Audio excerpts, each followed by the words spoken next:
The committee will come to order. Without objection, the chair is authorized to declare a recess of the committee at any time.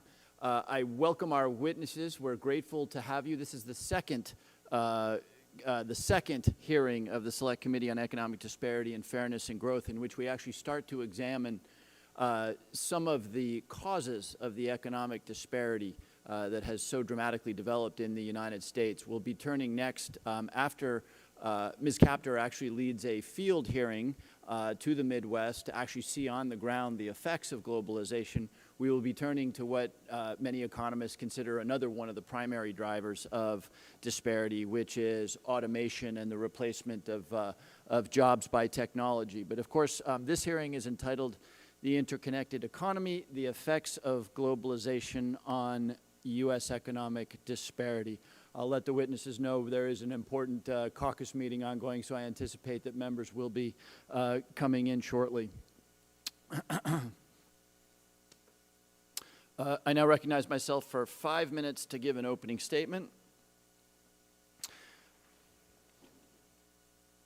Though different economists have different opinions, most economists will coalesce around the notion that one of the transformative elements of our economy has been the dramatic opening of the country to trade and globalization in the last 2 or 3 generations.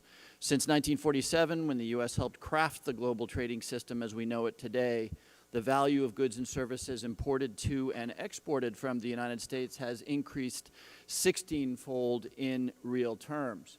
This has been a classic double-edged sword in as much as increased in trade and access to global improved supply chains and markets has had the effect of lifting millions around the globe out of poverty and increasing standards of living. However, it has also dramatically left certain communities behind.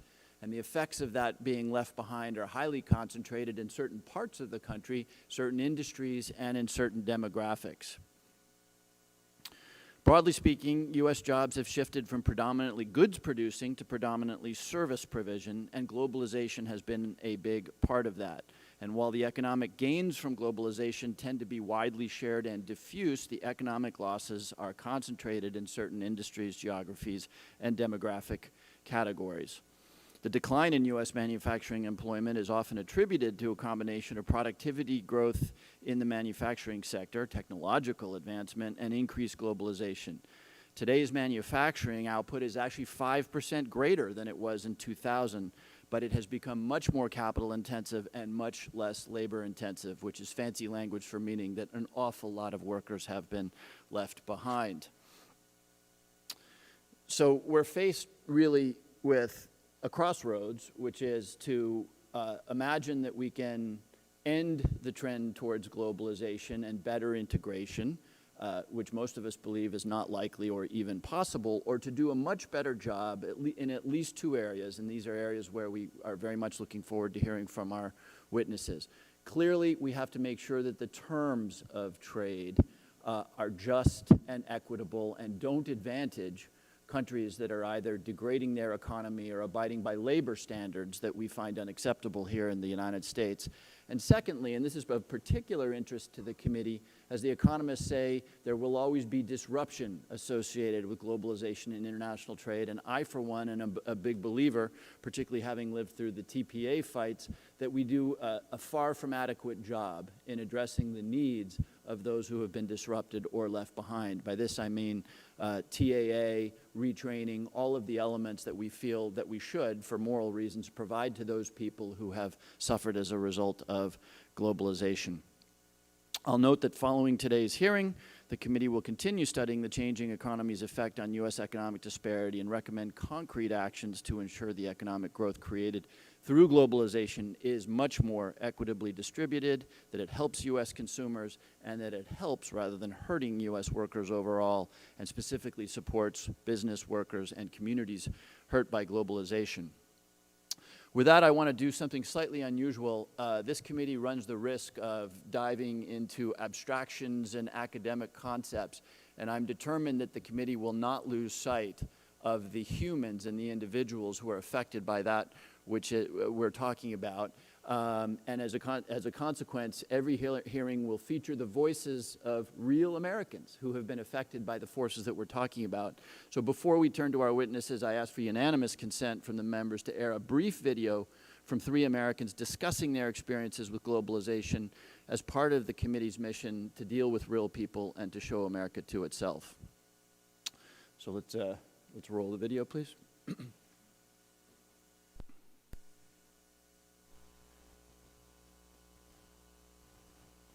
You go to school and you go to church, you go to college and you get out. Born and raised here, I'm a 3rd generation Lima guy. There was plenty of work to be had. I worked construction and there was always stuff going on for infrastructure, plan upgrades, and now it's very sparse right now. Over the years, we've had plants come and go. Some places have taken off to Mexico. We had a Phillips plant that was here, that's gone to Mexico. And these people, when they did these consolidations and they moved, you know, they won and the community lost. I'm not currently employed right now. And when I do go back to work, I'm going to have to go out of town to look for work. I'm starting to feel like Lima, Ohio is not the place for me anymore.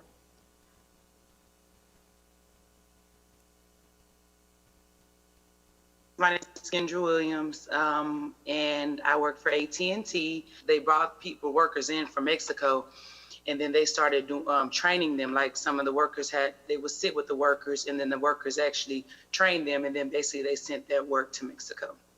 It was probably went from about 3 to 400 to probably like 100.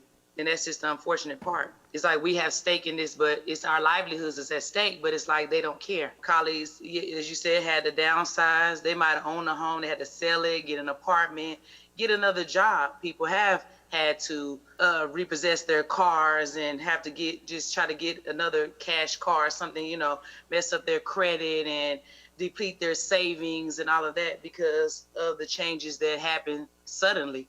I always practice and preach to my kids about getting an education and things of that nature, but it's just like, even with that, is that even enough? So it's like the uncertainty that really like makes me nervous and scared for my kids.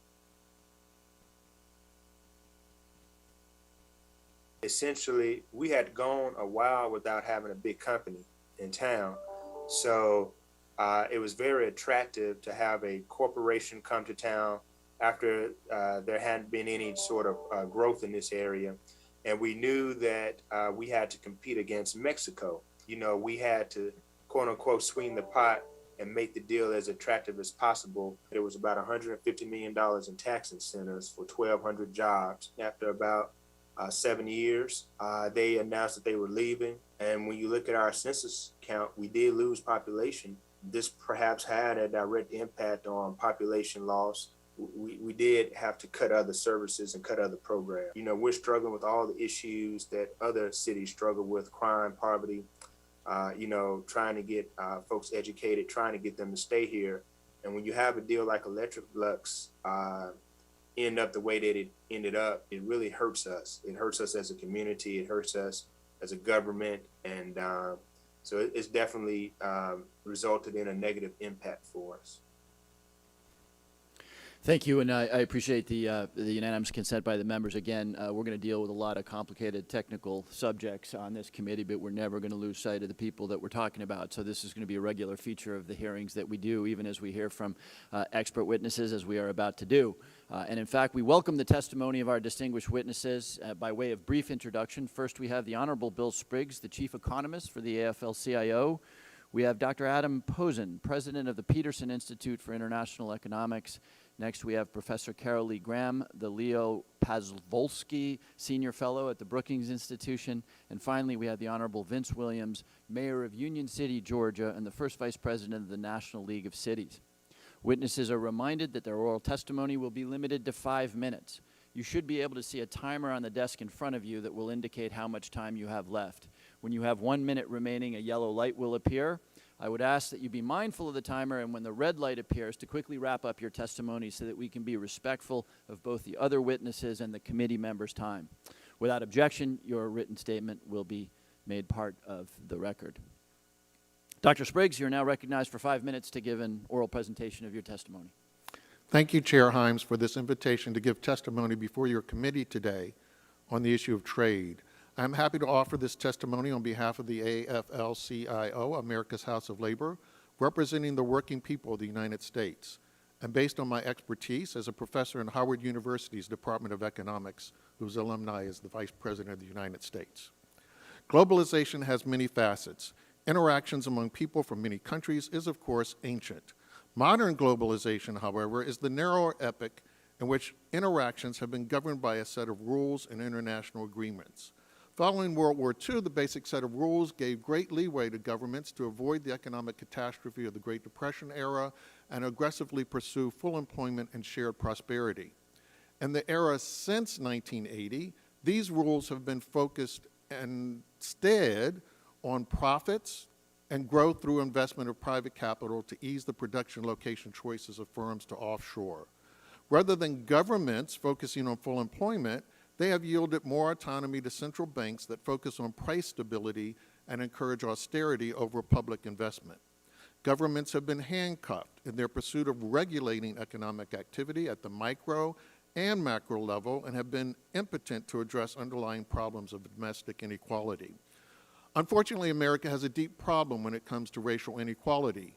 Historical exclusions have compounded to create an intricate web that filters policies that appear race neutral but instead exacerbate racial disparities. These legacies especially mean that policies that exacerbate inequality lead to making racial disparities worse.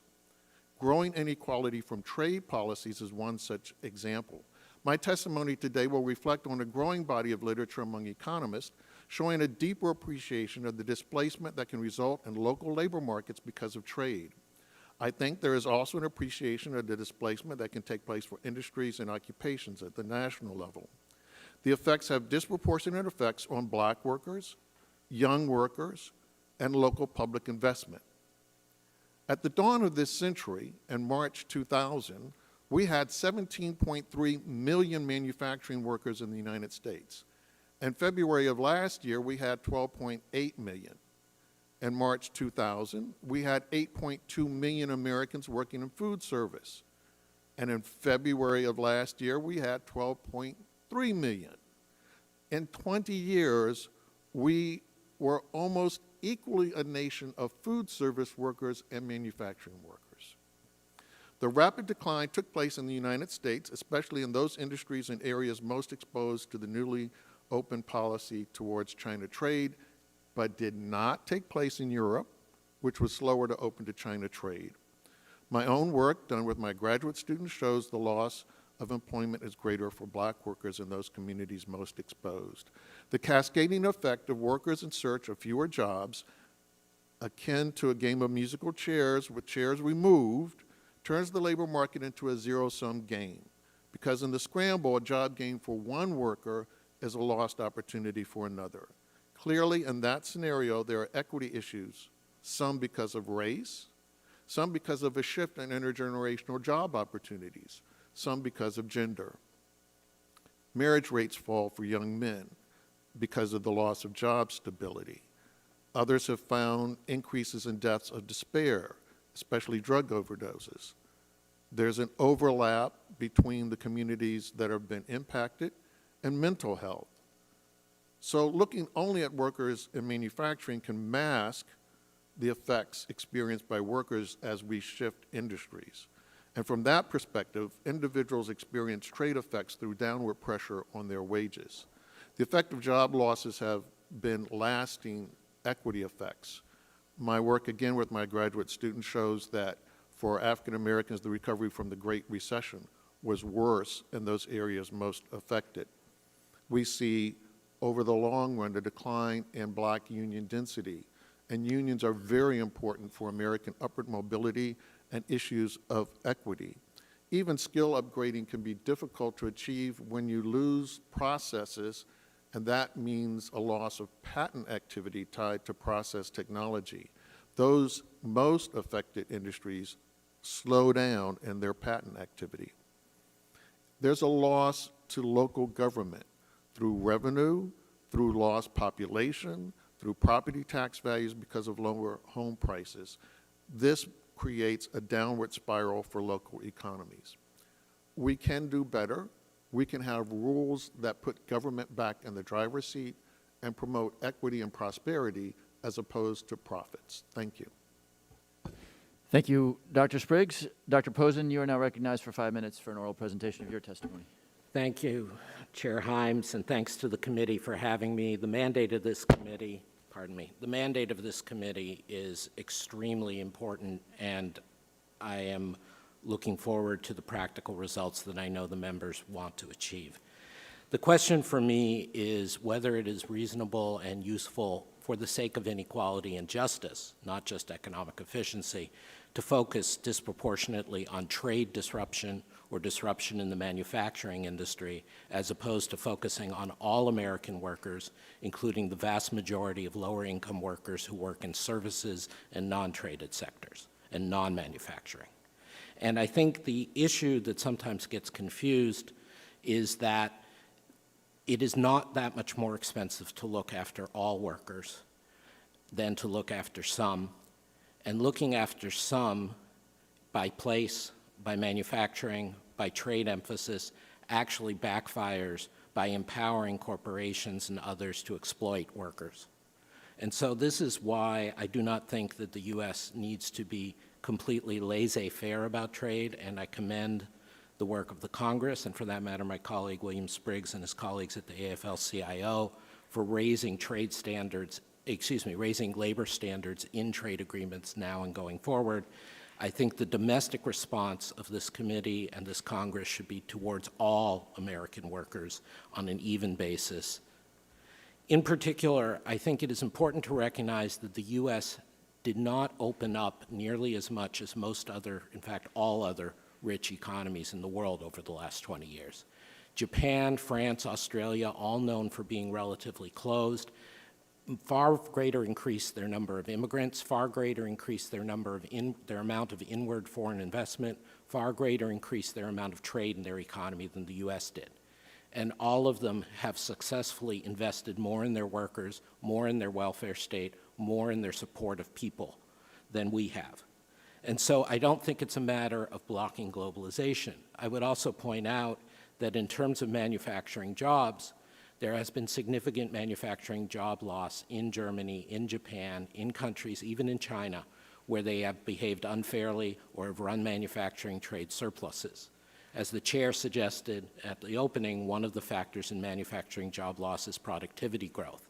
And the fact that it happens even in those countries that are succeeding or cheating at running up their trade balances suggests that the trade barriers are not the answer to manufacturing job loss. What I do think has to be said, and this is not to take away from the suffering of people who are disrupted and losing their jobs in ex-urban communities working in manufacturing, is that manufacturing in the U.S. has always been a disproportionately male and white industry. Even though Black and Hispanic Americans are a disproportionately large share of the people who have a high school education or less, they make up a lower share of the manufacturing workforce. Women make up a very low share of the manufacturing workforce. And whenever, as Bill Spriggs and others have documented, there are contractions, it is women and people of color who disproportionately lose jobs in manufacturing. So simply going after protecting manufacturing is going to backfire because it disproportionately advantages a certain group of white males, even though those white males themselves are suffering and have threats. Moreover, as illustrated by the video shown in the discussion with the commissioner from Tennessee, companies know this, and companies who are major employers try to extract things from their constituencies from where they're located. As my colleague at Peterson, who teaches at MIT Sloan, Anna Stansbury, has documented, monopsony, that is the domination of employers in the local labor market, leads to underpayment of minimum wages, lower levels of wages, and for that matter, as a wealth of experience all of you on this committee know, leads to bargaining down. I'm so important to you, please don't enforce the local environmental laws. Please don't enforce the local labor laws. This is what happens when you overly empower and protect a company. This is what happens when you free them from international trade. So when we look at Boeing behaving in moral hazard just as much as banks to lead to deaths of people, when we look at Volkswagen in Germany, which is treated as a national champion, poisoning the country with its diesel fuels, this is in part because these are companies that know they're too big to fail. So I think we need to make a positive effort for the working people of the U.S., and the role that globalization can play is in part to put competitive pressure so that American companies do not exploit their workers locally, do not bargain against local governments, and in part because joining trade deals and investment agreements with and immigration with countries that have higher labor standards than the U.S. can force us to up our game. Thank you. Thank you, Dr. Posen. Professor Graham, you're now recognized for 5 minutes.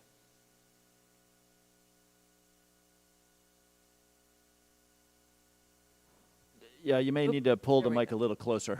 Okay. Yeah, there we go. Thank you. Anyway, it's a pleasure to be here. As a longtime senior fellow at Brookings and a professor at the University of Maryland, I was one of the early pioneers, perhaps crazy ones, to focus on well-being and economics, and have most recently been using these metrics to track nationwide patterns in despair and deaths of despair.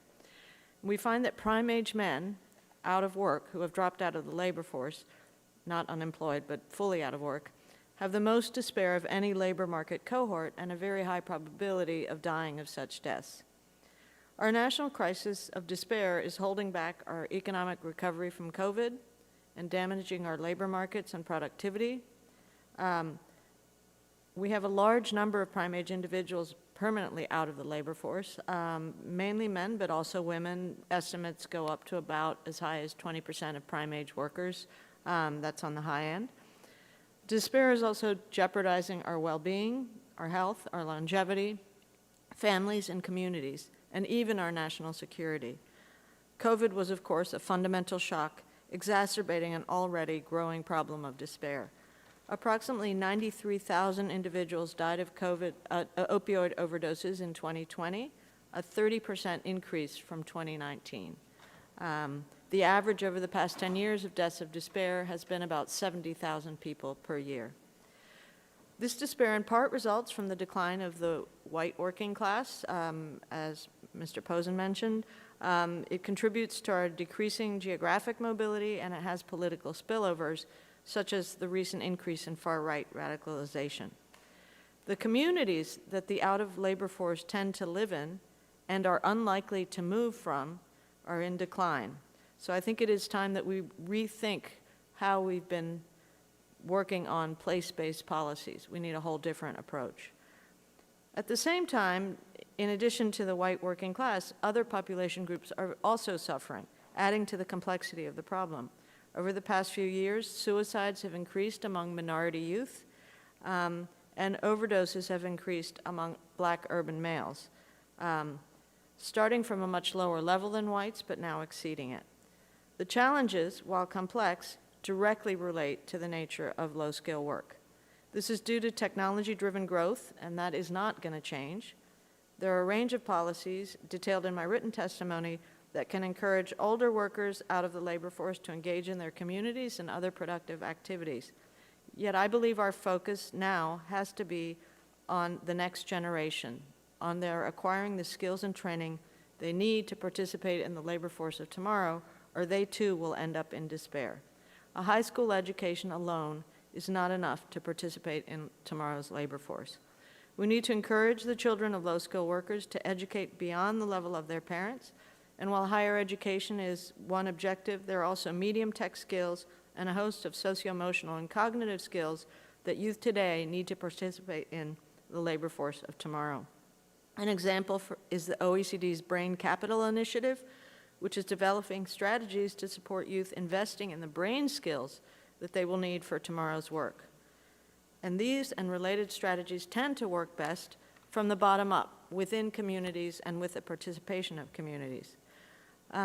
My survey research finds striking gaps across the hopes and education aspirations of low-income adolescent youth, with minority youth more likely to want to pursue college, while white low-income youth tend to not aspire beyond high school, in part because their parents do not support them in doing so. This, in my view, is a second tragedy in the making and a possible next generation in despair.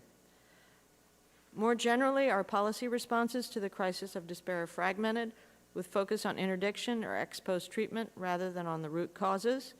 While there are local efforts to protect the well-being of vulnerable cohorts, most are isolated silos.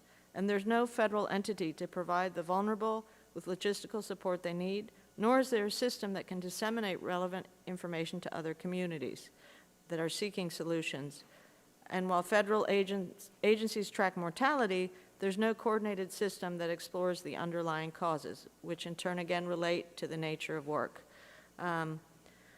Lastly, and it's in my written report, we proposed a federal interagency task force to address our nation's crisis of despair as a critical first step to sustainable economic recovery. And we feel that the crisis of despair not only is important to the labor force of tomorrow, but it's increasingly becoming a national security issue. Thank you. Thank you, Professor Graham. Mayor Williams, you're now recognized for 5 minutes. Thank you very much. Good morning, Chairman Himes and members of the committee. As stated, I am Vince Williams, Mayor of Union City, Georgia, and first Vice President of the National League of Cities, where we represent over 19,000 cities, towns, and villages across America. I was elected mayor in 2013 during a moment of fiscal crisis unlike any Union City had experienced in decades. During my first term as mayor, Union City reversed a multi-year financial deficit and ushered in the greatest increase of job creation in the city's history. We could not have accomplished this alone. I have strived to increase cooperation and partnership within my region because of America's cities and towns that are in a global competition to attract investment and foster talented entrepreneurs. But if local governments lack the know-how to compete globally, then they are going to compete at whatever level they can, which can result in race-to-the-bottom attempts to lure employers and investments away from other localities in their state or region. This is why federal technical assistance, capacity building, and other pre-development type programs are so very important to help local leaders raise their game and improve outcomes. We are clear in our region, just south of Atlanta, that new corporate investments anywhere in our region is a positive investment for all of our cities. Each city receives an economic boost in some fashion as a result of new investments. A persistent misconception is that being a small town precludes any type of global economic activity. Small towns like Union City can bring home the benefits of globalization. For example, because we have the advantage of being located so close to the busiest airport in the world, companies are attracted to our region. We have had new global investments in Union City thanks to our proximity to a hub for international travel. One example of our success is ASOS, the fashion and cosmetic retailer. Not only have they opened a fulfillment center in Union City, but they have recently announced an additional $100 million investment for expansion in Union City, which means more employment opportunities. This London-based company ships goods to almost 200 countries around the world. This is a prime example of us being a small city, but we can have a big role for our region and state based on our ideal location and proximity to the airport. For all the benefits of globalization, in many places, it has also accelerated rising inequality and exacerbated long-standing racial inequities. Even in cities and towns that have developed ways to take advantage of globalization, the benefits of globalization do not reach low-income workers or historically disadvantaged communities without proactive efforts by local leaders to advance racial equity. To address these inequities, it is incumbent on the federal government to be intentional about how communities are supported. Job security depends on more than just training alone. To arrive reliably to work, employees need stable housing, access to health care, and affordable, decent options for childcare and schooling. Most local governments are not able to provide for these alone.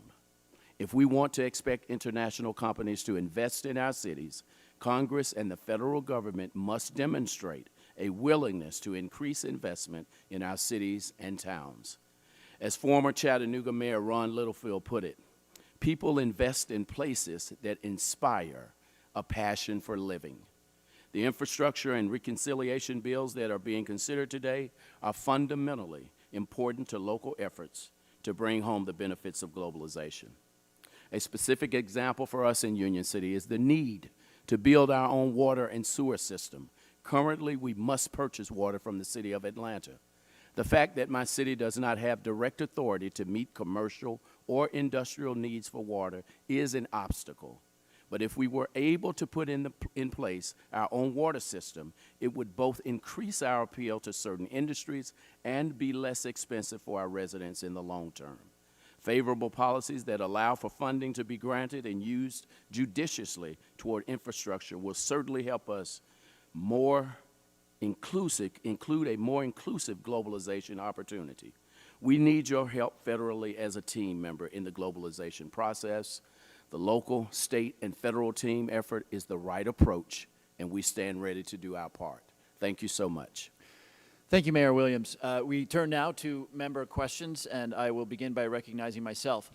Dr. Posen, you said something that intrigued me. You said that really the thing to do here is to focus on all workers. Sadly, this committee, despite my entreaties to Leader McCarthy, is still an all-Democratic committee, so I think that depending on what you mean by that, that will have a comfortable reception, at least in this room. And so please take a minute to elaborate on what you mean by focusing on helping all workers. And my second question to you, and I'm going to ask you to do about a minute on each, just for brevity's sake. You suggested that focusing on those displaced by sudden changes in manufacturing is perhaps the wrong approach. I'm paraphrasing here. But I'd observe that technological change moves, I think, more slowly than sudden changes in manufacturing. Eastman Kodak, you know, we still have bookstores out there, travel agents. But when a plant closes in Toledo, Ohio, or Shelton, Connecticut, it's a Friday to Monday thing. So are you saying that we shouldn't have special programs to adjust on those Friday to Monday changes where all of a sudden in a particular locality there are lots of workers out of work? Thank you, Mr. Chairman. The answers, or at least my replies for what they're worth, go together. Focusing on all workers is simply the idea that the U.S. is incredibly far behind in both providing a social safety net and providing what are called active labor market policies. And we've seen this in this crisis for COVID, where the U.S. government spent as generously as governments in Western Europe did, for example, but we had a much bigger rise in unemployment because we did not have we forced people to go into unemployment or take layoffs in order to get paid and get their benefits. And whereas in Europe, they were tied to their jobs. The point of this is that there are cost-effective ways that the U.S. could spend money that would help all workers. Some of these are already in the American Family Plan proposal, providing more child care and elder care and access at a discount rate or paid for to community colleges. These are all things that, and then investments in infrastructure that specifically make it possible for people to commute to work and leave places and move to different places and get back and forth at an affordable rate. This is all things familiar to you, but I just want to stress how unusual the U.S. is that we're the only country. We spend between 1/5 and 1/10 of what other countries, rich countries, do on their workers, even in terms of just active labor market, helping people find jobs. So in your point about is it different when a plant closes overnight, and obviously, yes, it can be. And so I think the idea of various things, and Dr. Graham's worked on some of these issues, about very rapid responses to disruption. But I wouldn't suggest that, well, I guess the point I'm trying to make is there's an awful lot of disruption in the U.S. economy. In a given year, usually 20 million people, American workers, lose their jobs for reasons having nothing to do with themselves involuntarily. 60 million people on an average year turn over. Roughly a third are people who lose their jobs because of technology, a business closure, and that isn't always trade. That can be a company moving from a union state in the north to production in a non-union state in the south, and that can also be overnight. So my point is that I think we have to focus on all workers and that there are bad side effects when we focus on sparing particular plants and communities. Thank you, Dr. Posen. I don't have a lot of time. I'm not quite satisfied that, again, a plant closure is the same as the technological change. So, Dr. Spriggs, first let me start by expressing condolences for the loss of President Trump. I know that was hard for the men and women of the AFL-CIO and for all of us. During the trade fights in Congress, and I think I've witnessed 3 or 4 of them, I've always heard from my friends in labor that TAA in particular is insufficient. In a minute or two, how can we improve the ability of TAA to address the plant closure issue that I was talking about with Dr. Posen? Yes, thank you for the question, and thank you for the kind words for Richard Trumka, who was a friend of mine as well. I think Dr. Posen means that the impact is broader than the actual workers who get displaced. So job opportunities in that community diminish. The result is that TAA isn't generous enough for those workers to make the transition. It also doesn't give them enough time to make the transition to what may take place. But more importantly, other things are happening in the community that diminish their job opportunities, and we have to focus on those. Job opportunities for younger workers disappear overnight, and we need active labor market policies that can let us directly create jobs to make sure that young people in those communities will have job opportunities and have resumes that they can build up. We lose money in the tax base, as you heard from the testimony from Shelby County in Tennessee, and that results in losses for others in the public sector who aren't normally thought of as needing TAA assistance, but actually do. So it's in that sense that the benefits in the program aren't enough to offset the opportunity cost that workers have when they undergo the training, but it's also their opportunities for new jobs have been diminished, and we don't recognize that sufficiently. Thank you very much, Dr. Spriggs.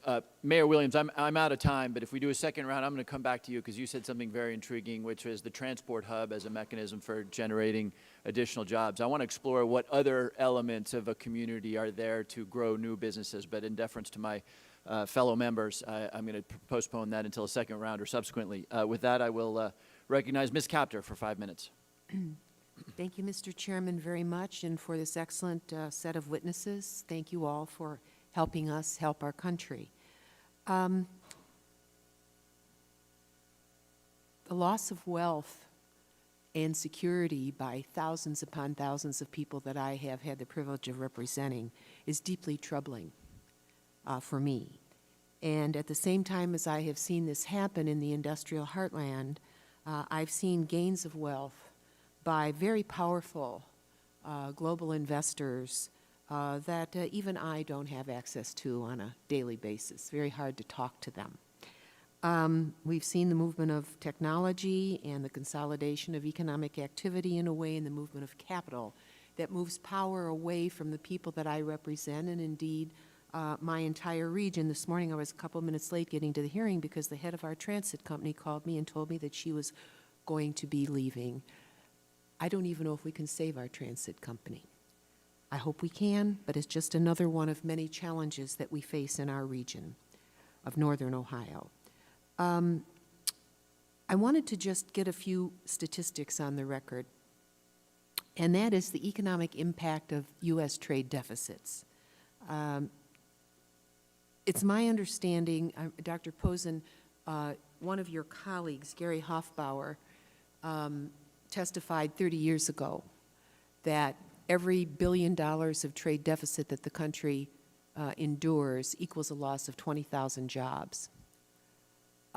when he realized at that point, as our trade deficit grew, that it was a pretty startling figure that when we don't have balanced trade accounts, how many people actually lost their jobs. He changed his calculation. He reduced the number to 10,000 jobs. So for every $1 billion of trade deficit America amasses, we lose 10,000 jobs. What is the figure that the Peterson Institute uses today for every $1 billion of trade deficit America amasses? How many jobs do we actually lose? Do you have that updated figure? Thank you, Congresswoman. When I took over the Peterson Institute, I told the staff to stop putting out figures like that because it's too unreliable what those numbers are, whether you move them up or down. We lose a lot of jobs to trade deficits when we're in recession. So when, for example, in 2002, 3, 4, when the Chinese were intervening heavily in currency markets, we lost a lot of jobs to our trade deficit. In other circumstances where the world is growing, we don't necessarily lose jobs to a trade deficit. Well, I have to interrupt here. Our country, according to the records of the Department of Commerce and USTR, we've been amassing a trade deficit of over $500 billion, $681 billion last year, and it's hovered above that number, a little above, a little below. These are massive. Compare that to Japan, population about a third of ours, at 6.8 billion. These are enormous losses. So I'm sorry to hear that you don't calculate that or because think I about don't that. believe it is honest intellectually to calculate that. It is too condition specific. What I would say about Japan is the biggest change in Japanese labor markets is that they've added 3.5 million female workers to the labor force by passing domestic legislation to support elder and child care. Well, the one thing I can say about Japan, and I stopped traveling there, their market is a closed market. And the products that we would wish to send there, except for agriculture. I don't doubt that, you know, what we send there. But in terms of automotive, less than 3% of the cars on their streets come from any place else in the world. So I've seen the outsourcing of production from my region. We can't get into that right here on autos. But to have a U.S. trade deficit approaching $1 trillion, $681 billion last year, the same the year before, it'll be the same this year, maybe worse.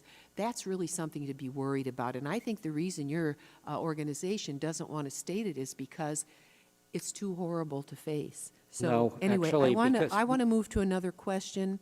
Can you tell me, Dr. Posen, in silicon chip production, which used to be done partly in Kokomo, Indiana, it has now moved to Malaysia. Malaysia can't provide the chips today.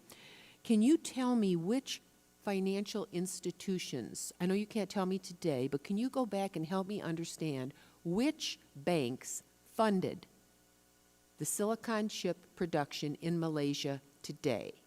The Malaysian workers earn maybe $450 a month. I'd like to understand why, in my region, we cannot move cars into sales rooms because we can't get silicon chips. And I want to understand why and what has happened to silicon chip production in this country. Can you help me with that?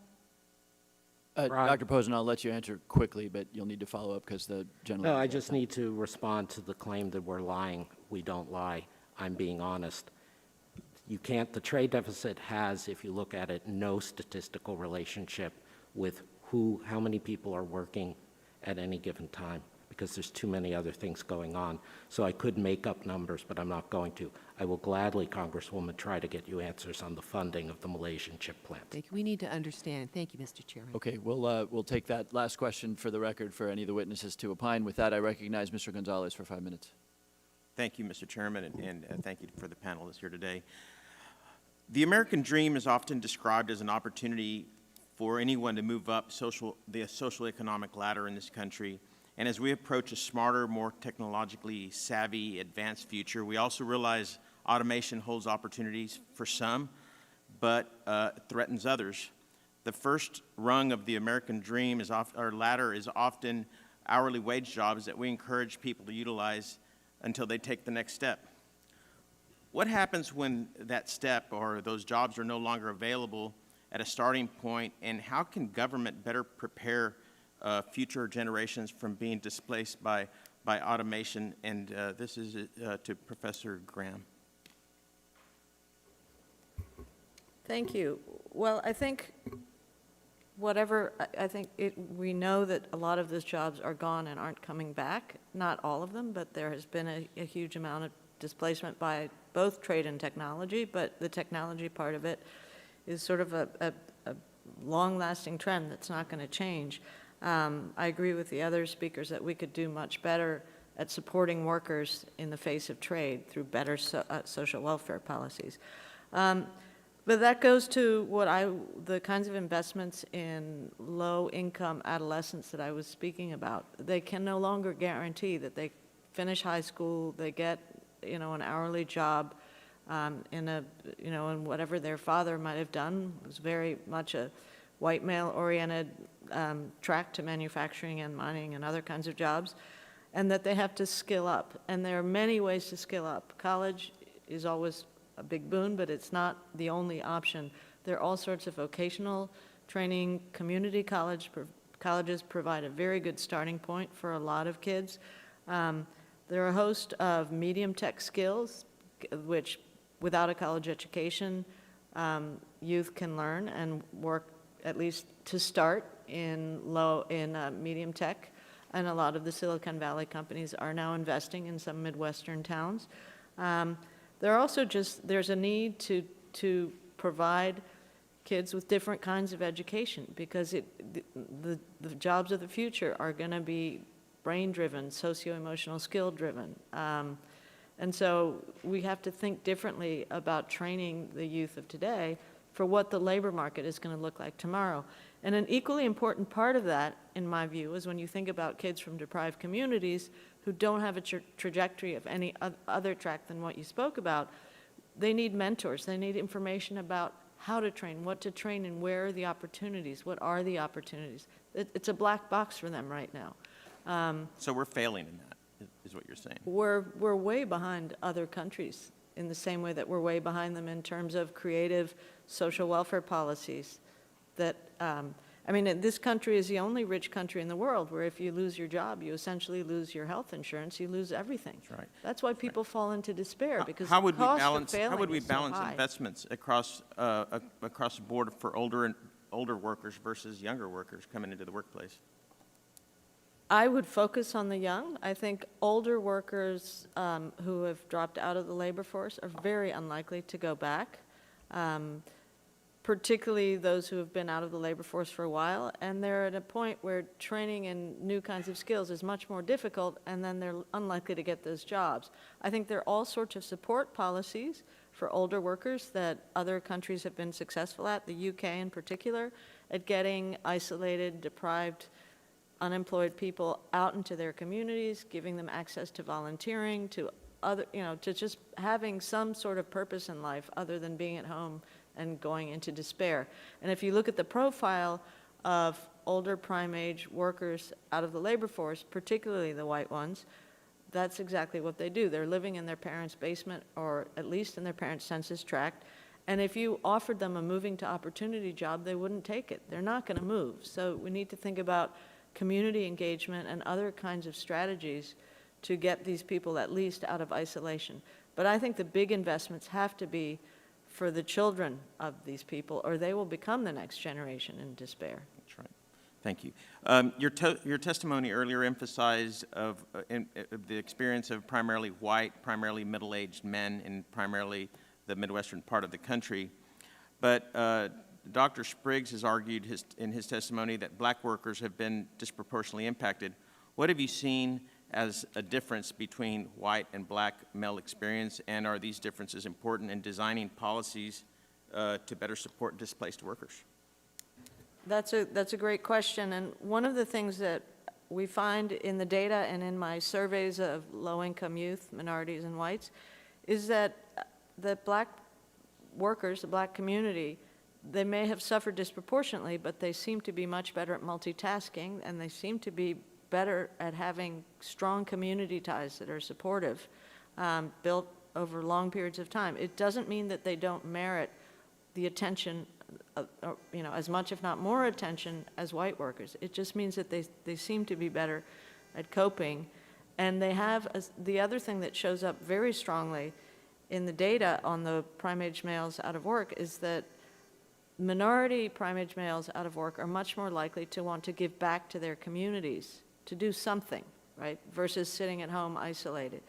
So there are different patterns in coping mechanism and psychological skills, but it doesn't mean that both groups aren't needy. Very well. Thank you for your testimony. Gentleman's time has expired. Ms. Craig is recognized for 5 minutes. Thank you so much, Chairman Hines, for calling today's hearing on globalization and its impact on economic disparity across the U.S. And thank you especially to our distinguished witnesses for your valuable testimony.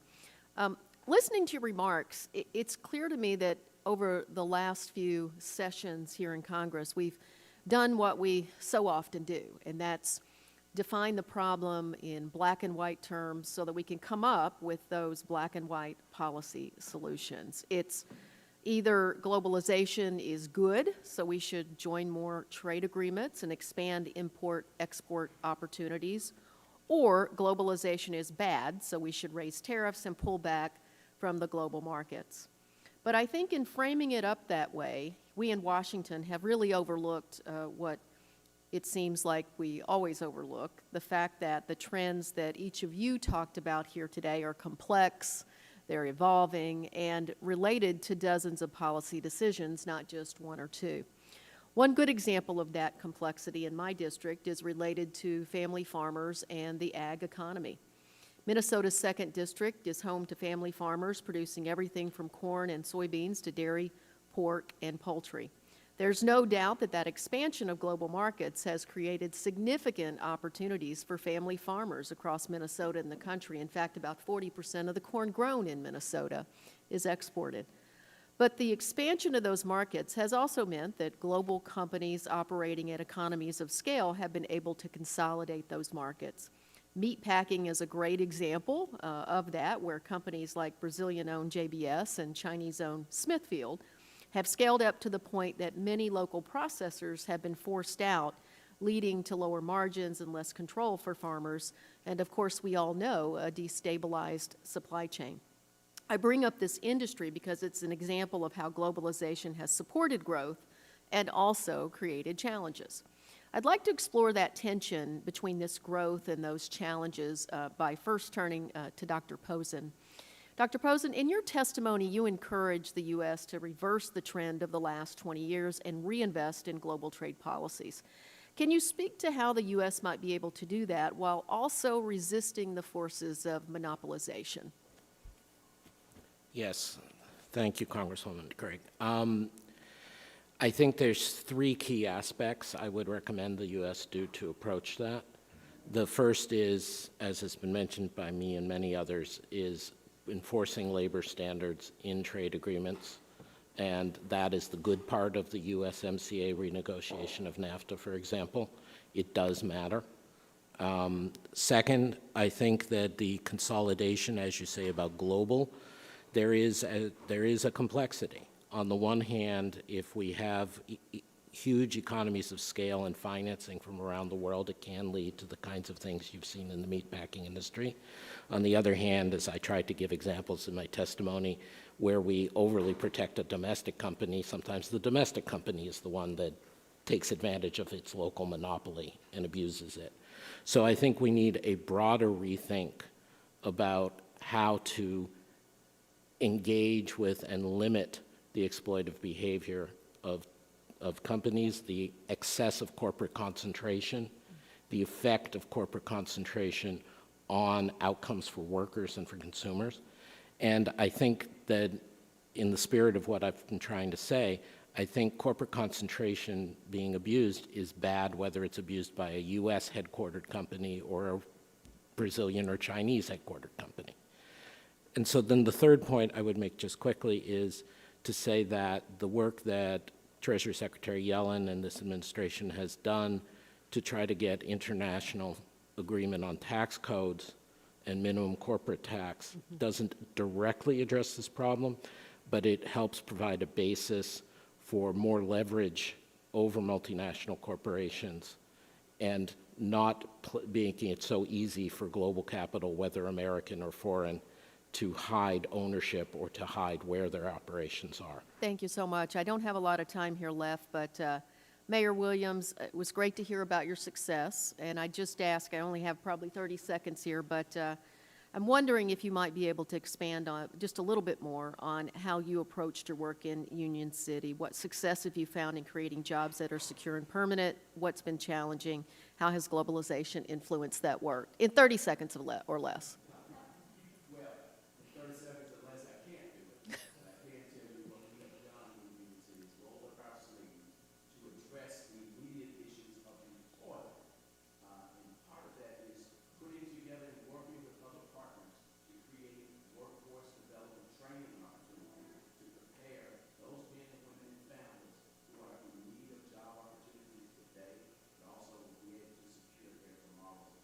Mayor, thank you so much. And with that, Mr. Chairman, I yield back. The gentlelady yields. Ms. Moore is recognized for 5 minutes.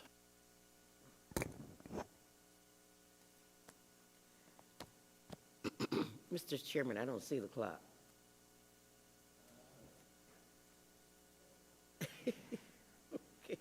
The gentlelady will get those 12 seconds back. Thank you so very much. This has been so informative, both from the witnesses and from the inquiries that our colleagues have made. Mr. Posen, I don't want to put words in your mouth, so I just want to be real clear about what you've been saying.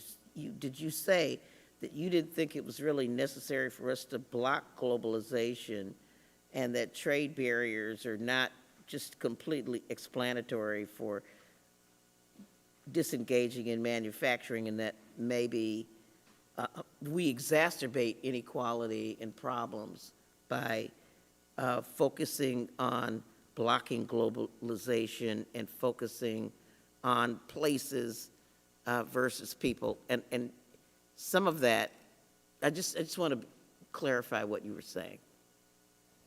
Thank you, Representative Moore. I apologize for being at all unclear.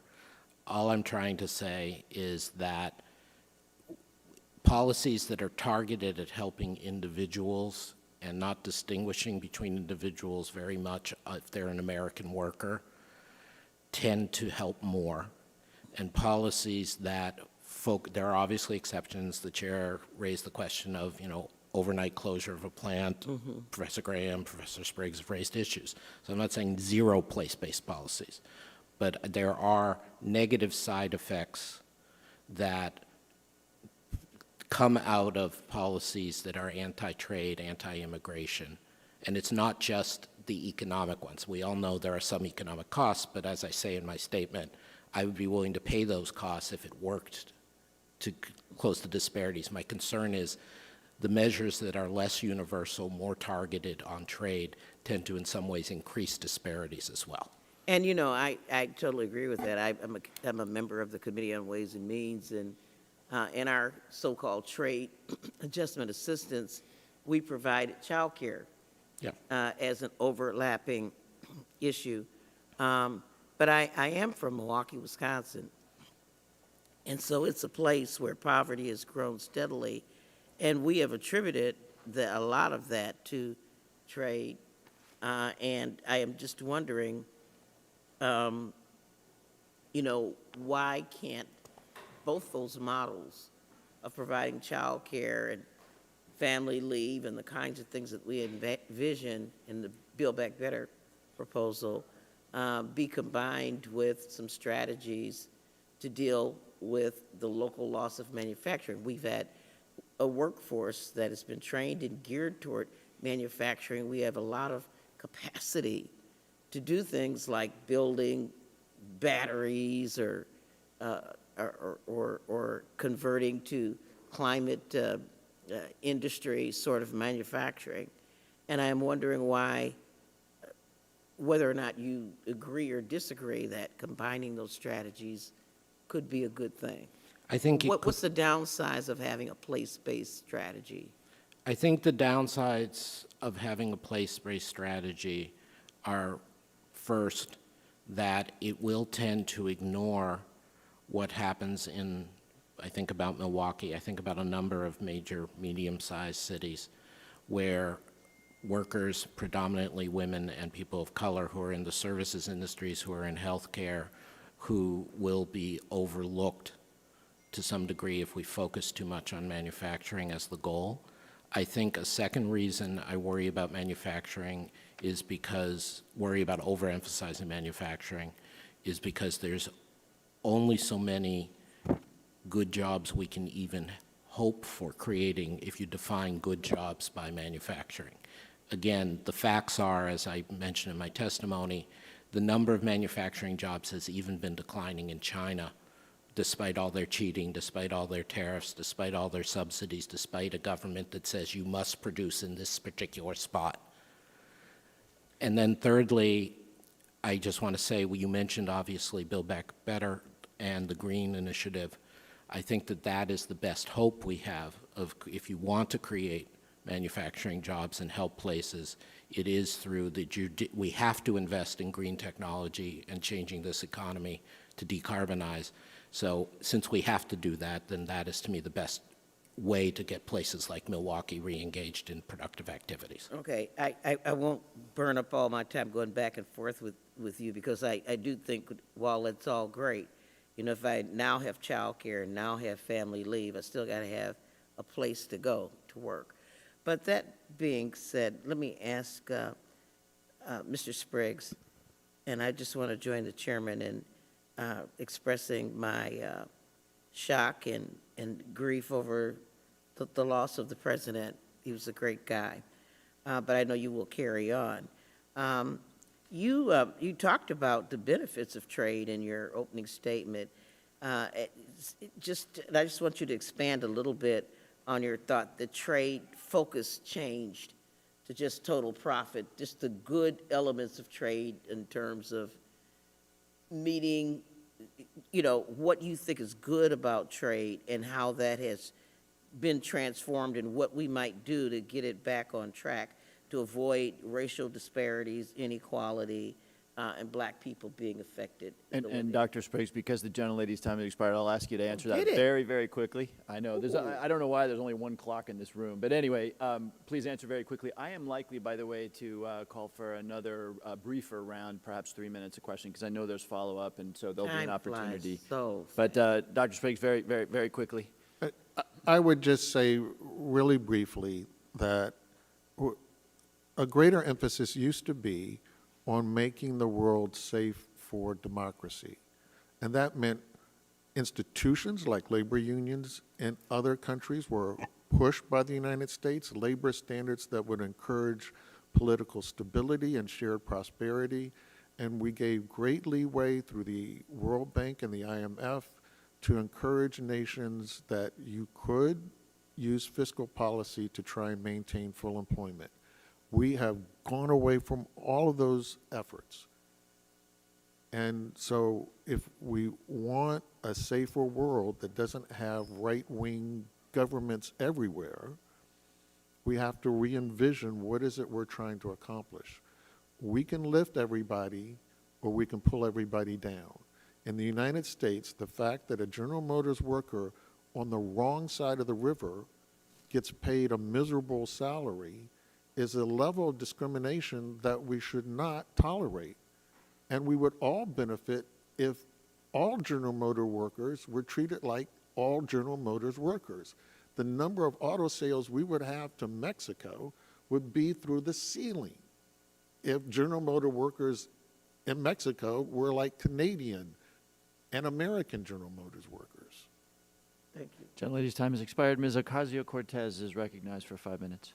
Thank you, Chairman, and thank you to all our witnesses who are here today offering their expertise on this very important issue. And, you know, part of the work and central part of this work that the committee is doing is diagnosing the problems that are contributing to our nationwide economic disparities.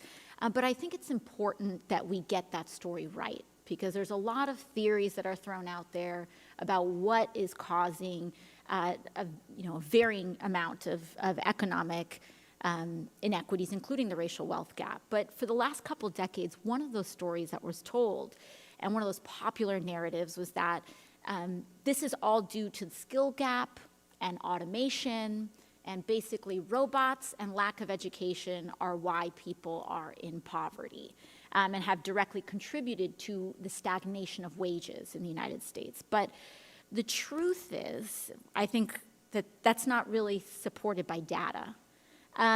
The wage stagnation of the last couple decades seems to be more of a policy choice. And the United States has chosen particularly trade policies that prioritize the interests of capital over the interests of workers. So I want to dig into this a little deeper. So Dr. Spriggs, if the goal is to improve wages, according to one of these stories, should workers impacted by automation or technological change simply upgrade their skills and education, and will all their problems go away? Thank you, Congresswoman, for the question. Yes, that tends to be our running story. We celebrate inequality. This is part of what Dr. Posen is saying. We use, it's okay if you get paid well if you're a manufacturing worker. It's not okay for you to get paid well if you do something else. We accept inequality. Mm-hmm. So if you start with the premise that I accept that some people should be poor when they work, mm-hmm. I'm going to get poor workers. And that's part of our big problem here. And we then blame the workers. Mm-hmm. We as a nation have gone from undeserving poor, meaning you didn't work, to now undeserving workers. Mm-hmm. We actually say it's okay to work and be poor. Mm-hmm.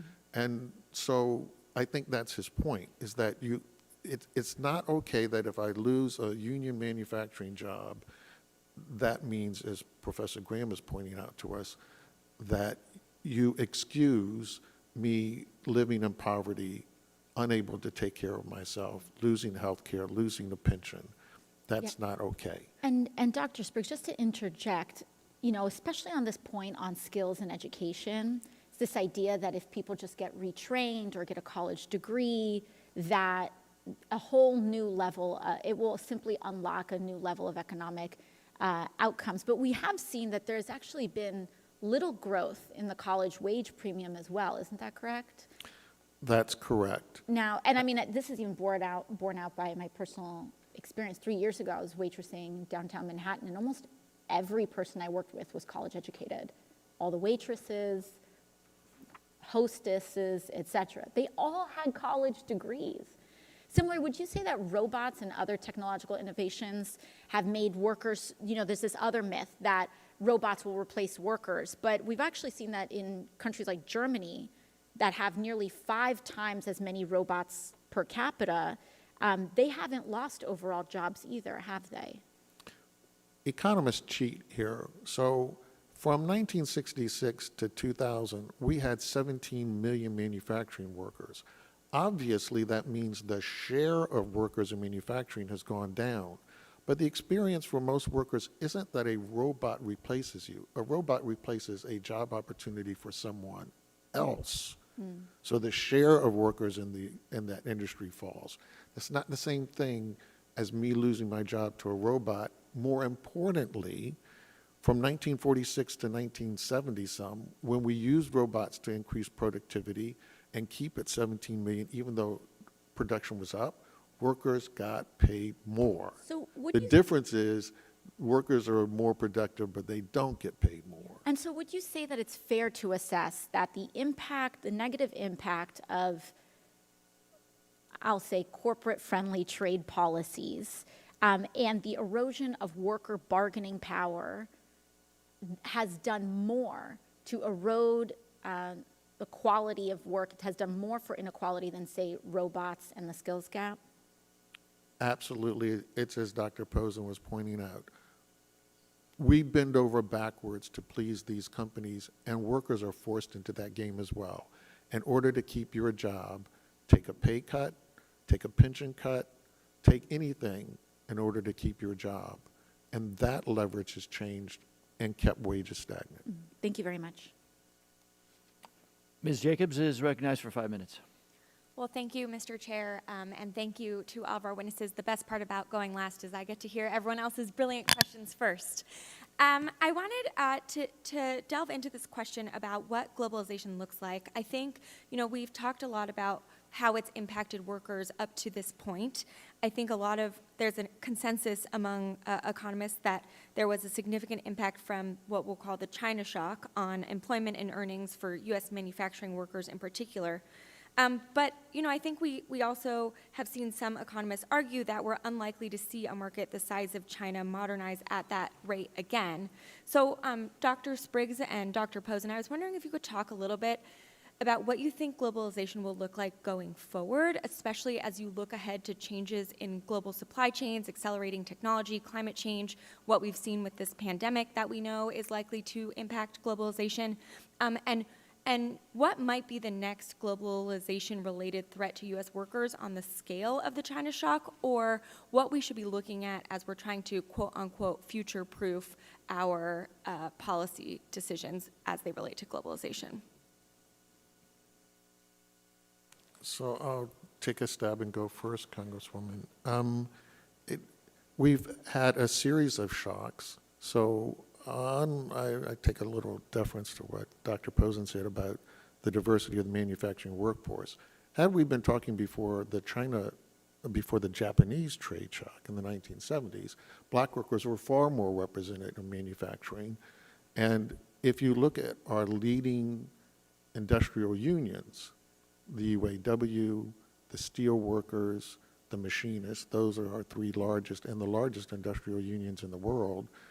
The head of the machinists is Hispanic, the head of the UAW is black, and the secretary-treasurer of the steel workers is a black woman. So our manufacturing workforce is very diverse, and it was much more representative before the Japanese trade shock, before the NAFTA trade shock. So by the time we got to the China trade shock, yes, black workers were not as well represented in manufacturing.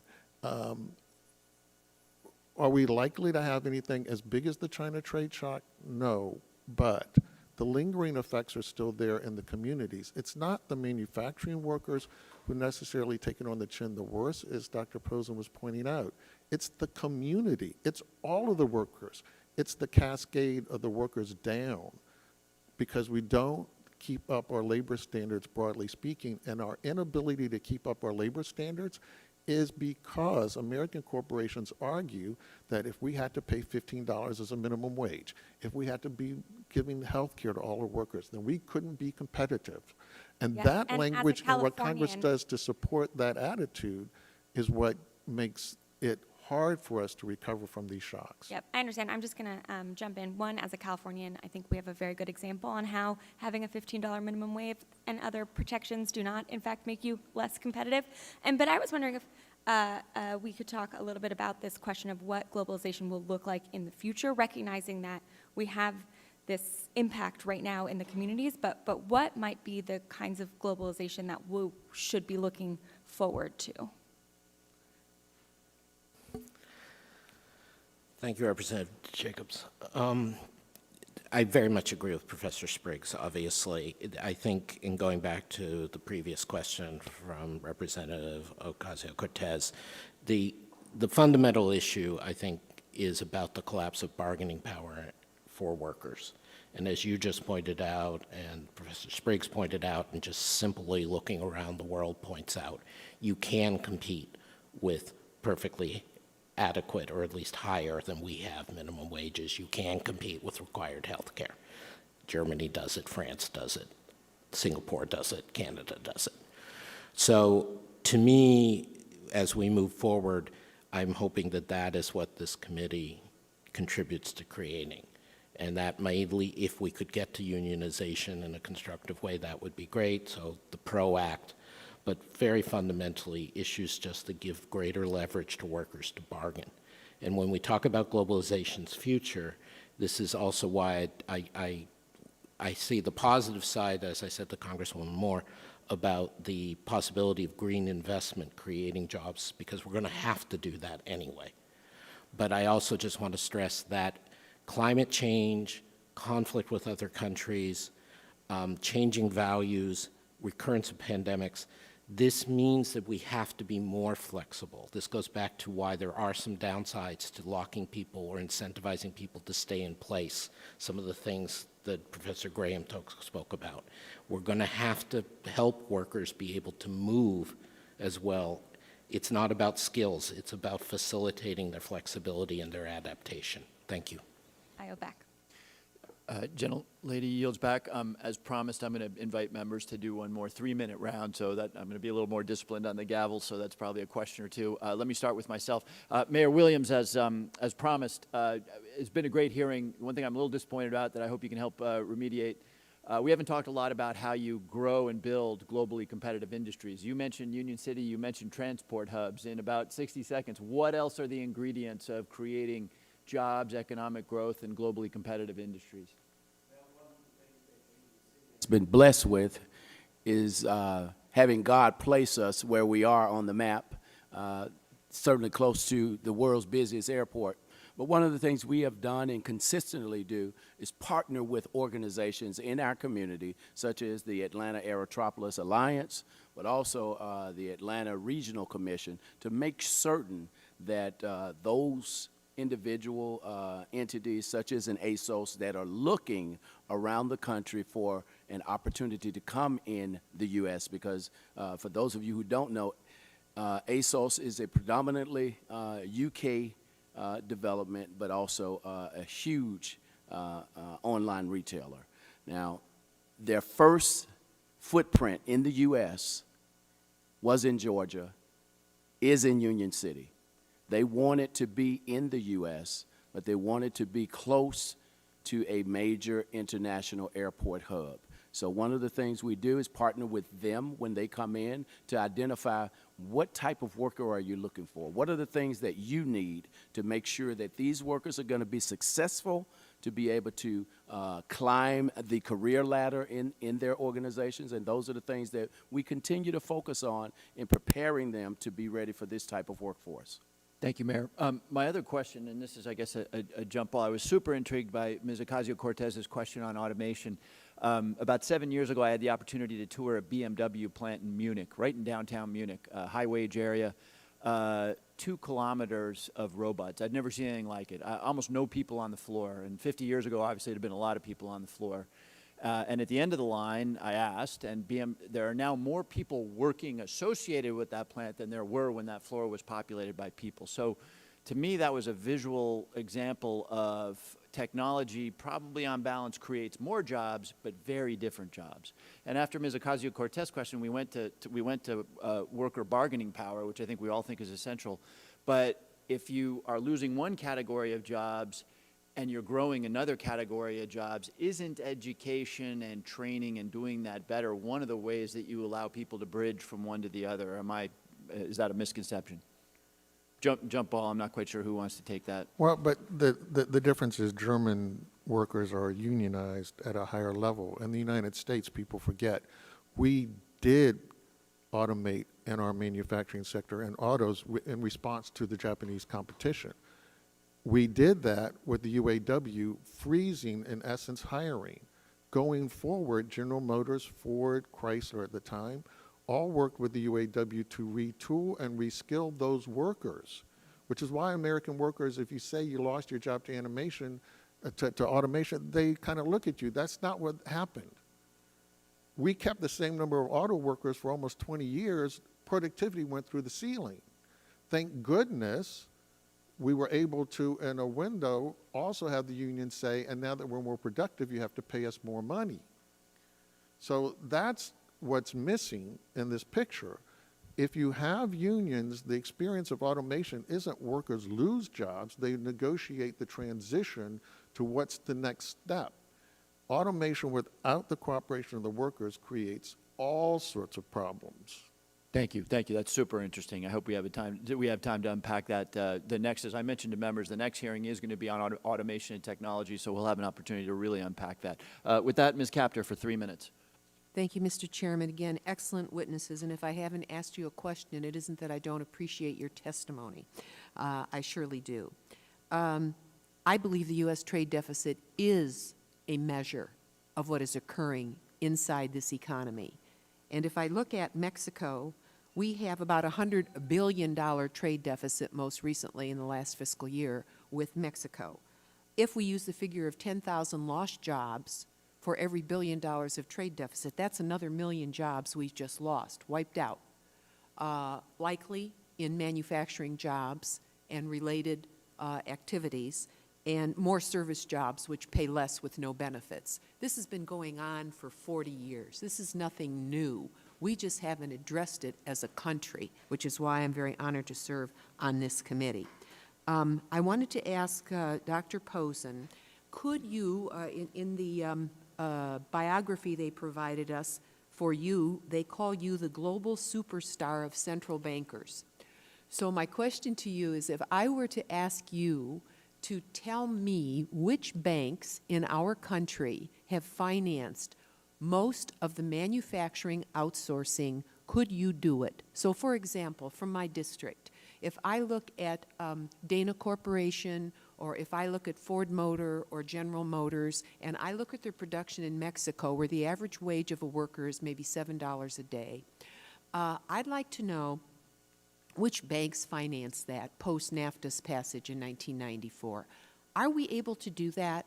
I mean, I don't think the Lorain County Bank did that. I think either JP or one of those big New York banks did that. Do we have the ability to look at who's financing this outsourcing of U.S. production?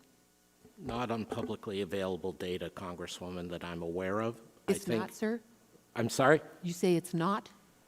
As far as I am aware, according to U.S. law, neither banks nor private corporations are required to disclose their funding for any given transaction. What I would say is you can correctly make the inference you did that it is primarily the large banks that have done this. It is a variety of investors in the private equity space. It is a variety of investors in the commercial paper and in particular in equities. So if you wish to pursue that, I would encourage you to pursue all large financial organizations and create new transparency disclosure rules. But there is currently nothing that forces a private bank or a private company to disclose who finances a particular transaction. All right. We know that we as a region are now derivative. This is very troubling to me. As I watch the transformation, I could go into it for hours, and I can't do it in 3 minutes. But it is, all I can tell you, it's political dynamite.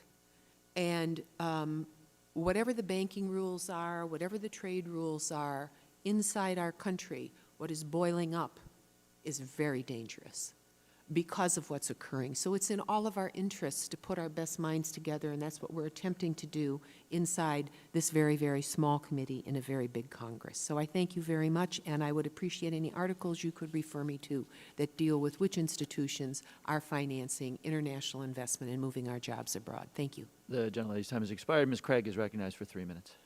Thank you, Mr. Chairman. I really have a simple question for each of you, and we'll start with Professor Graham. In one sentence, what do you want us to take away from your testimony today?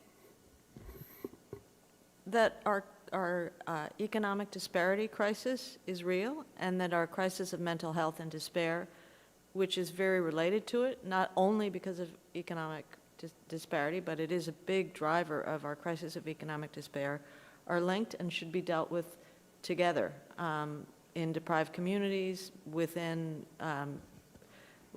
lessons taken about how to reform labor force, and in terms of training the next generation so that they don't end up the next generation in despair. Thank you, Professor. Dr. Spriggs? Thank you. I think we should understand there are real costs to trade as we've conducted it, that it acutely affects some workers, but broadly acutely affects communities. And we haven't come to grips with the cost to the communities and the exacerbation of inequalities along all the dimensions where we already have fractures in our society that make it hard for us to talk to one another as people, because the tendency is to blame the victims and to think they did nothing right, as opposed to blame our policies. Thank you. Dr. Posen? Thank you. The U.S. has actually tried to prevent trade from harming workers and harming local conditions for 20 years, and it hasn't gone very well. Other countries show us that you can be open and still have your workers have bargaining power and protections. This committee should support universal or close to universal efforts to help low-wage workers in this country, and overly fixating on trade or manufacturing may backfire for inequality reasons. Thank you. And Mayor Williams. Yes, I'd like for you to take away that we need your help federally as a team member in this conversation around globalization. The American dream has become an American nightmare for so many. As we continue to move forward in moving our cities and our members of our cities and communities forward, fulfilling the promise of American cities is so important today. And it's going to take all of us to make sure that we're competitive, but also that we develop a workforce that is ready to compete with anyone in the world. Thanks to you all very much for your testimony today. Thank you. Mr. Chairman, I yield back. Gentlelady yields. Ms. Moore for 3 minutes. Thank you, Mr. Chairman, and again, thank the witnesses for the time spent here. Listen, in regard to the things that we've talked about, racial disparities, inequality in trade, gender inequities, can any of you, and maybe I'll start with Ms. Graham, speak to the benefits of having a federal subsidized jobs program, which would be combined with those wraparound services, child care and paid time off, and giving them the needed income, training, education, and ability to diminish or decrease the gender gap by having women work in some of these jobs where we're putting out tremendous amounts of money for infrastructure. How would that improve some of the inequality that we're experiencing? I think it's absolutely essential to us having a competitive labor market going forward, that, like I think both Dr. Posen and I have mentioned this a few times, we are the only wealthy country in the world where our social welfare system is so fragmented. One, it reduces labor market flexibility because people's benefits are tied to their jobs. If they lose their jobs and they need some time to find something else, they lose so much. So the cost of failure is very, very high. And the lack of affordable childcare, affordable preschool, affordable, all kinds of things that other countries take for granted, other rich countries, and even poor countries. I was born in Peru, and there's national public health insurance for everybody. Mr. Spriggs, at the risk of us being called, we're already called socialists, but being called communists, what do you think of restoring sort of like the CCC program? We will no longer be competitive. Our population growth is now slowing, and it's because, as others have pointed out here, we do not have a care economy. We do not make work possible for women. The United States is number 7 among the largest economies in terms of women's labor force participation. We've been surpassed by Japan and by Germany, who are far below us. Japan, because do you agree, you and Dr. Posen, that we need a federal work subsidy program? we need to be able to have active labor market policies. Young people lose job opportunities, and we must have a way in those communities that are affected to ensure that they can build a resume. So we have to have some sort of active labor market policies. On that, we also rank in the bottom. Thank you. Gentlelady's time has expired. Ms. Ocasio-Cortez for 3 minutes. Thank you so much, Chairman. And, you know, I think one of the effects of trade that I'd like for us to discuss a little bit is that when jobs get shipped overseas, it's not just the worker whose job has been shipped overseas that's impacted. It's all of us. Because now that displaced worker needs to find work somewhere else. It increases the level of competition for the jobs that are remaining here. And given our lack of bargaining and collective bargaining protections, that then drives wages down. And so a construction worker may not be displaced by imports, but they will now be competing with workers who have been displaced. And I want to focus on our federal policy response to this, because it seems that so far our federal policy has focused only on direct assistance to those displaced workers directly impacted by trade policy. But we know that those repercussions extend much further beyond just that individual assistance. So Dr. Spriggs or anyone else in the panel, what kind of community-based solutions should this committee be recommending that go beyond just the individual assistance for workers that may have been displaced by our trade policy? For young workers in particular, they are at the huge disadvantage of now competing with no work experience and fewer good jobs to compete for. We need the ability to have direct job creation for those local communities to transition to when there will be other jobs. This is a Friday, Monday deal. I wake up, I'm graduating from high school, there are no jobs here. We know the response of local youngsters is they do acquire more education. But that's all well and good if I get the education but leave. This doesn't leave my community a way to solve its problem.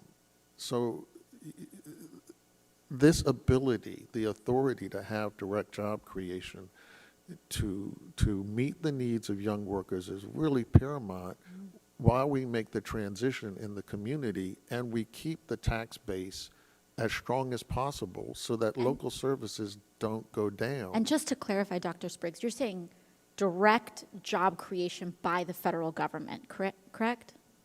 Yes, or the authority of the local government to be able to say to young people, please, don't everybody get on the bus. Yeah. I think that speaks a bit to the point that, that Representative Moore had brought up with this question of a federal jobs guarantee, because we're at a point where the economic data is showing that our local, state, and federal governments need to have the ability to use this as a tool, direct job creation. So thank you very much. The gentlelady's time has expired. Ms. Jacobs for 3 minutes. Thank you. I think we've talked a lot about the impact that globalization and trade has had on our communities here in the United States. I think we've thoughtfully delved into that. I wanted to ask you, Dr. Graham, some of your earlier research describes the potential benefits of globalization for lower income people in developing countries. You noted in a Brookings report in the early 2000s that while some contend globalization is bad for poor people in poor countries, the evidence suggests the opposite, that globalization provides the poor in developing countries with new opportunities for upward mobility. So looking back today with everything we know about what's happened here in the United States and around the world, do you still agree with that assessment? And if so, how would you advise us here on this committee to try and balance the potential benefits of globalization for folks in developing countries with the consequences that we've been talking about here in the United States? That's a great question, and we are in a different stage of globalization than early on when a lot of poor countries were closed to foreign investment, and it indeed, globalization in Latin America, for example, resulted in a huge reduction in poverty and other benefits with some modest costs. The cost here, I think, has as much to do with, as has been discussed a lot, as much to do with the way our particular system functions everywhere from corporate taxes to labor market bargaining power to the provision of decent social services for everybody. All of the other countries that have, rich countries that have benefited from globalization have those things in much better shape than we do.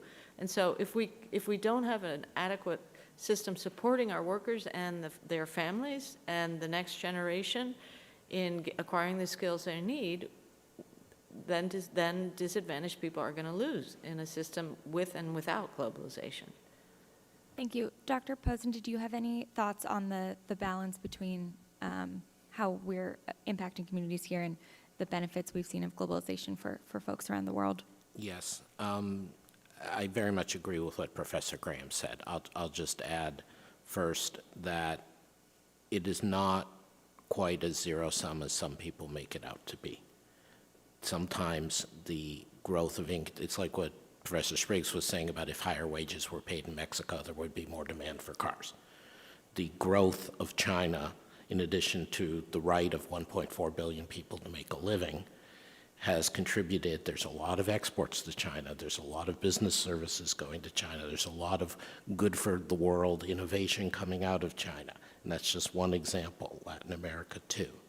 So the issue is about how we bring up all of us together, and that doesn't mean absolute free trade, but it does mean there are forms of trade that are win-win, and we should be pursuing those.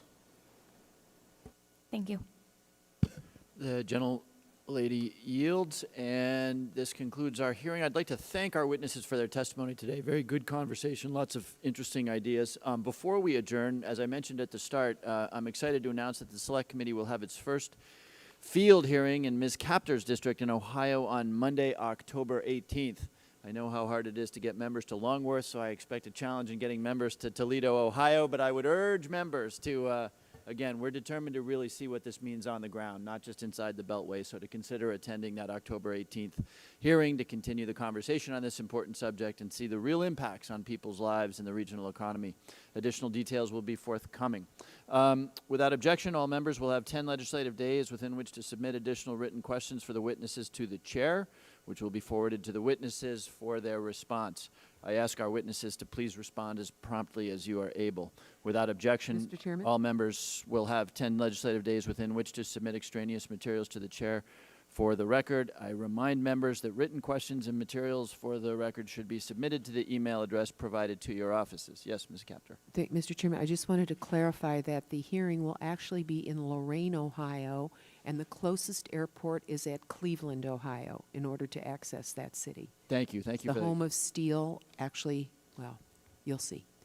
Yeah, thank you. Lorain, Ohio, closest airport is Cleveland. Cleveland. Excellent. Thank you very much, Ms. Capter. With that, this hearing is adjourned.